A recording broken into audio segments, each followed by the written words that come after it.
Летото е период кога е потребно почитување на одредени безбедносни предуслови за да го сочуваме здравјето на најмладите членови во семејството, децата. Особено треба да се внимава на хигиената, сировата и препреманата храна соодветно да се чува, да се консумира поголемо количество на течности, се препораките на лекарите. Истите правила важат и кога се оди на годишен одмор.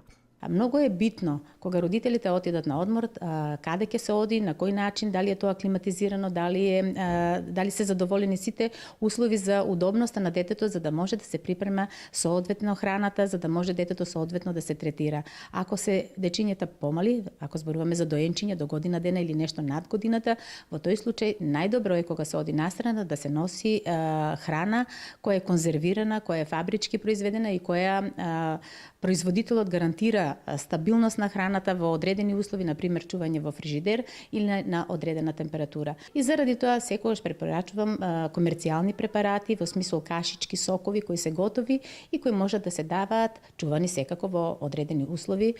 Покрај тоа, децата треба соодветно да се заштитат од сонцето и UV зрачењето со задолжително користење на соодветни препарати за сончање. Децата помали од 6 месеци се препорачува да се избегнува нивно директно изложување на сонце и да се заштитуваат со тенка облека, да носат капче кој го заштитува вратот, главата и лицето.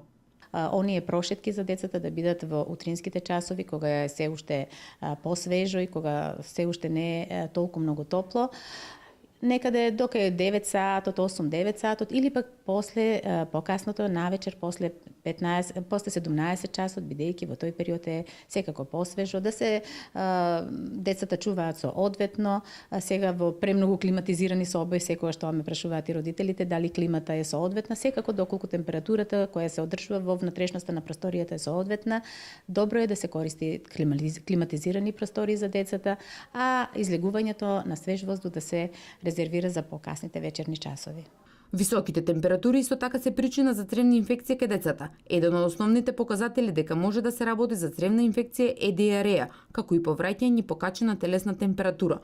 Она што препорачуваат лекарите во случај на цревни инфекции е употреба на пробиотик, преку кој се внесуваат така наречени добри бактерии, со кои би го зајакнале цревниот имунитет и директно би помогнале во побрза елиминација на причинителот на инфекцијата.